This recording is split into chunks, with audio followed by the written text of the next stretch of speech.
300 IP mat students का सर्वे करने पे पता चला कि जो सबसे बड़ी problem IP MAT aspirants face करते हैं, दैट इज क्वांटिटेटिव एप्टीट्यूड।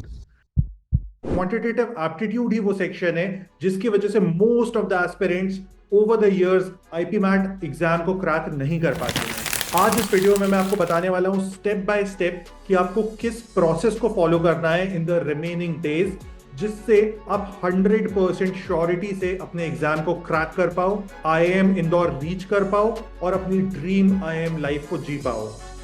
तो let's start with the video. तो सबसे पहले तो जो तुम्हें पता होना चाहिए दैट इज, ये है लिस्ट ऑफ सब्जेक्ट्स जो तुम्हें आईपी मैट एग्जाम में पूछी जाती है। ये सारे वो इंपॉर्टेंट टॉपिक्स हैं जो तुम्हें एग्जाम में पूछे जाएंगे। पीछे जाके स्क्रीनशॉट कर लो क्योंकि एक्सट्रीमली इंपॉर्टेंट है। अब ये वीडियो मैं क्यों बना रहा हूं? मैं ये वीडियो तुम सारे बच्चों के लिए बता रहा हूं कि जो गलतियां मैंने की थी अपने आईपी मैट प्रेपरेशन में, उन गलतियों को तुम रिपीट ना करो, उन गलतियों को कमिट करके अपने आईपी मैट एग्जाम को खराब मत करो एंड 100% तुम इंश्योर कर पाओ कि तुम्हारा एग्जाम क्रैक हो रहा है। पैरेलली मैंने तुम्हारे लिए एक शीट बनाई है जिसमें मैंने हर सब्जेक्ट की वेटेज बता दी है, किस टॉपिक से कितनी वेटेज है, कितनी इंपॉर्टेंस है, कितना टाइम तुम्हें इन्वेस्ट करना चाहिए उस टॉपिक के लिए। जहां पे मैंने क्लासिफाई कर दिया है हर एक टॉपिक को इजी, मीडियम, हार्ड में, जहां पे तुम्हें जाके पता चल जाएगा तुम्हें अभी किन टॉपिक्स पे सबसे ज्यादा फोकस करना चाहिए, किन पे थोड़ा सा कम फोकस करना चाहिए। लेकिन उसके लिए तुम्हें लिंक डिस्क्रिप्शन पे जाके चेक करना पड़ेगा उस पूरी शीट को। जल्दी से जल्दी कर लो, फिर वीडियो को आके रिज्यूम कर लो। अब जो रिमेनिंग डेज हैं इनमें जब तुम आईपी मैट की प्रेपरेशन कर रहे हो तो सबसे पहले एक नोटबुक लो। इस नोटबुक को 3 पार्ट्स में डिवाइड करो। इस तरह से डिवाइड करने के बाद तुम्हें इसमें 3 चीजें लिखनी है। फर्स्ट लिखना है तुम्हें तुम्हारे स्ट्रॉन्ग सेक्शंस। अब मैंने तुम्हें लिख के दिए हैं सारे टॉपिक्स, कितनी वेटेज है, दोनों चीजें। उसके बेसिस पे तुम्हारे स्ट्रॉन्ग सब्जेक्ट्स क्या हैं। अब देखो, तुम्हारा स्ट्रॉन्ग सब्जेक्ट कुछ भी हो सकता है तुम्हारा फैक्टोरियल स्ट्रॉन्ग सब्जेक्ट है, हो सकता है टाइम स्पीड डिस्टेंस तुम्हारा स्ट्रॉन्ग है। जो भी स्ट्रॉन्ग है तुम उन स्ट्रॉन्ग टॉपिक्स को उस पूरी लिस्ट में कर दो।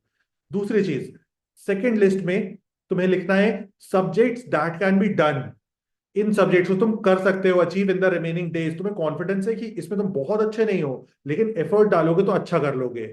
थर्ड लिस्ट में तुम्हें लिखना है तुम्हारी वीकनेसेस, वो वाले सब्जेक्ट्स जो तुम्हें सबसे ज्यादा परेशान करते हैं, जहां पे सबसे ज्यादा गलतियां होती हैं, जहां पे सबसे ज्यादा प्रॉब्लम फेस करनी पड़ती है तुम्हें। इन तीनों के कैटेगराइजेशन के बाद ही पढ़ाई को स्टार्ट करो। अब स्टेप नंबर 2, तुम्हें क्या करना है? स्टेप नंबर 2 पे जो तुमने सेकंड लिस्ट बनाई थी that was can be done. Can be done को पिक करो। कैन बी डन के फर्स्ट टॉपिक से करना स्टार्ट कर दो। कैसे पढ़ोगे? कैन बी डन हमने लिया। कैन बी डन के जो टॉपिक है, एक टॉपिक है mixture and alligation. Mixture and alligation can be done but you are not very good with it और तुम्हें उसमें प्रॉब्लम भी नहीं होती है। तो अब यहां पे तुम उसके सारे बेसिक्स पढ़ लो, जितने बेसिक्स एग्जिस्ट करते हैं दुनिया में मिक्सचर एलिगेशन के। जो आईपी मैट में लास्ट 5 इयर्स के पेपर्स देख लो, जो भी आईपी मैट में पूछे जा सकते हैं, लास्ट 5 इयर्स के पेपर्स निकाल के देख लो। सारी चीजों को बहुत अच्छे से पढ़ लो, बहुत क्रेजी पढ़ लो। इतना अच्छे से कर लेना कि ये जो तुम्हारा कैन बी डन है ये तुम्हारा स्ट्रॉन्ग जोन में शिफ्ट हो जाए, ये तुम्हारी स्ट्रेंथ कहलाए। अब जो भी कैन बी डन वाले सब्जेक्ट्स हैं ये तुम्हारी टॉप प्रायोरिटी होनी चाहिए, तुम्हारा P1 होना चाहिए, प्रायोरिटी 1 होना चाहिए। Now time for step 3। Step 3 पे तुम्हें प्रायोरिटी 2 डिसाइड करना है। प्रायोरिटी 2 तुम्हारे वीक सब्जेक्ट्स नहीं होंगे, वो तुम्हारे स्ट्रॉन्ग सब्जेक्ट्स होंगे। कहां पे तुम अच्छे हो, बेसिक्स निकालो, क्वेश्चंस निकालो। बेसिक्स अच्छे होंगे, मैं एक्सपेक्ट कर रहा हूँ स्ट्रॉन्ग सब्जेक्ट है क्योंकि। अब वहां के क्वेश्चंस निकालो, क्वेश्चंस को सॉल्व करना स्टार्ट करो। जितने ज्यादा क्वेश्चन सॉल्व करोगे उतना ज्यादा हेल्प होगी। इसी के लिए कि तुम्हें सबसे मैक्सिमम नंबर ऑफ क्वेश्चंस मिल सके, बेस्ट क्वेश्चंस मिल सके, हम लोग ने अपनी टेस्ट सीरीज लॉन्च की है जिसके लिंक डिस्क्रिप्शन में जाके बाय कर लो। Highly strongly recommended. अब तो मुझसे पूछोगे किस टॉपिक के लिए कितना टाइम डालना है। बहुत इंपॉर्टेंट क्वेश्चन है, तुम्हें शायद पता होगा, तुम्हारे मन में आ चुका होगा। अब तुम मुझसे पूछोगे कि मैं लीनियर इक्वेशन कर रहा हूँ, ज्योमेट्री कर रहा हूँ, मेंसुरेशन कर रहा हूँ, कितना टाइम डालूं मैं किस सब्जेक्ट पे। तो मैंने जो डिवाइड किया था नंबर 1 इजी, मीडियम, डिफिकल्ट में, मैं हर टॉपिक के हिसाब से तुम्हें बता दूंगा एक शीट में तुम्हें कितना टाइम इन्वेस्ट करना है, जिसको मैं टेलीग्राम पे विद इन 1 वीक शेयर कर दूंगा क्योंकि अभी वो शीट कंप्लीट नहीं हुई है। वहां पे तुम्हें पता चल जाएगा अगर तुम्हारे 20 दिन भी बचे हैं एग्जाम को, तुम्हें कितना वक्त डालना है एक टॉपिक के ऊपर और उससे कितने क्वेश्चंस तुम्हें सॉल्व कर लेने चाहिए जिससे तुम्हारा वो टॉपिक परफेक्टली प्रिपेयर हो जाए। नेक्स्ट स्टेप, जब तुम ये सारी चीजें कर लोगे, यहां पे इंश्योर करना हर चीज जो भी पढ़ रहे हो यहां से सबके नोट्स बनाओ, शॉर्ट नोट्स बनाओ। देखो, मैथ्स में ऐसे क्वांट्स में कोई ऐसे नोट्स नहीं होते हैं कि आपको लिखनी पड़ रही हैं चीजें। आपको दो चीजें लेकिन लिखनी ही लिखनी चाहिए, उन्हीं को मैं नोट्स बोल रहा हूं। Number one, formulas. अब उसके लिए एक नोटबुक लो, नोटबुक को दो पार्ट्स में डिवाइड कर दो, front part, part one and part two. इस तरह से हमने दो पार्ट्स में नोटबुक को डिवाइड कर दिया।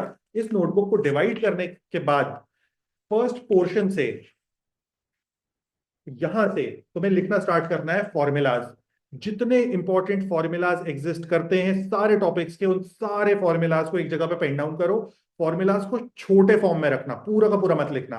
अब फॉर्मूला कैसे होते हैं? A plus B whole square, A square plus B square plus two A B, ये तुम्हारे लिए फॉर्मूला है। तो इस तरह के जितने फॉर्मूला जिस टॉपिक के मिल रहे हैं सारे के सारे लिख लो, क्योंकि इन्हीं फॉर्मूलाज को तुम यूज करते हो। अब देखो, फॉर्मूला हर इंसान सेम फॉर्मूला यूज नहीं कर पाता है। कुछ लोगों को कुछ फॉर्मूला समझ आते हैं, किसी को उसी चीज को सॉल्व करने का दूसरा फॉर्मूला समझ आता है। तुम किस फॉर्मूला से कंफर्टेबल हो, उस फॉर्मूला को लिख लो, उसको अच्छे से पेन डाउन कर लो, उसको मेमोराइज करने की कोशिश करो कि तुम उसको भूलो ना।